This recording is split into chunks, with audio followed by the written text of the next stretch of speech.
মধ্যপ্রাচ্যে চলমান যুদ্ধ সহ বিভিন্ন ইস্যুতে বিস্তারিত সংলাপ বসতে যাচ্ছেন ওয়াশিংটন এবং তেহরানের সরকারি প্রতিনিধিরা। আগামী রোববার অর্থাৎ 29 মার্চের মধ্যে পাকিস্তানের রাজধানী ইসলামাবাদে শুরু হবে সংলাপ।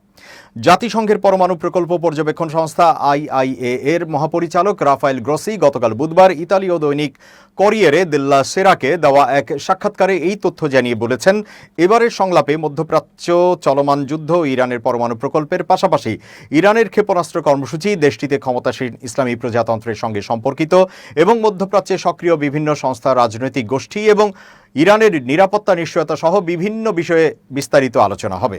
ইরানের কাছে যুক্তরাষ্ট্র কি চায় সে সম্পর্কেও আভাস দিয়েছেন IAEA এর মহাপরিচালক। কোরিয়ারে দেল্লা সেরাকে রাফায়েল গ্রসি বলেন, এই সংলাপ একটি কূটনৈতিক প্রচেষ্টা যেখানে ইরানকে হয়তো বলা হতে পারে যে রাজনৈতিক, সামরিক এবং আস্থাগত পরিস্থিতি অনুকূলে না থাকায় দেশটিকে পরমাণু সমৃদ্ধকরণ কর্মসূচি থেকে বিরত থাকতে হবে এবং নীতিগতভাবে 5 কিংবা 10 বছর পর এই সিদ্ধান্ত পুনর্বিবেচনা করার সুযোগ থাকবে।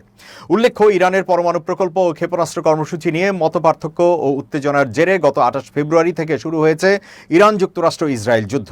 এই যুদ্ধের কারণে জ্বালানি আন্তর্জাতিক বাজারে তেল গ্যাসের সরবরাহ অনিয়মিত হয়ে পড়ায় ইতোমধ্যে ভোগান্তিতে পড়েছে বিশ্বের বিভিন্ন দেশ। আন্তর্জাতিক চাপের কারণে এখন যুদ্ধবিরতি চাইছে যুক্তরাষ্ট্র ও ইসরায়েল এবং এক্ষেত্রে প্রধান মধ্যস্থতাকারী হিসেবে বেছে নেওয়া হয়েছে পাকিস্তানকে। যুদ্ধবিরতির জন্য ইসলামাবাদের মাধ্যমে তেহরানে 15টি পয়েন্ট বিশিষ্ট একটি প্রস্তাবনা পাঠিয়েছেন ট্রাম্প। ইসলামাবাদের আসন্ন সংলাপে ট্রাম্পের প্রস্তাবিত শান্তি পরিকল্পনা বিশেষভাবে গুরুত্ব পাবে বলে ধারণা করা হচ্ছে।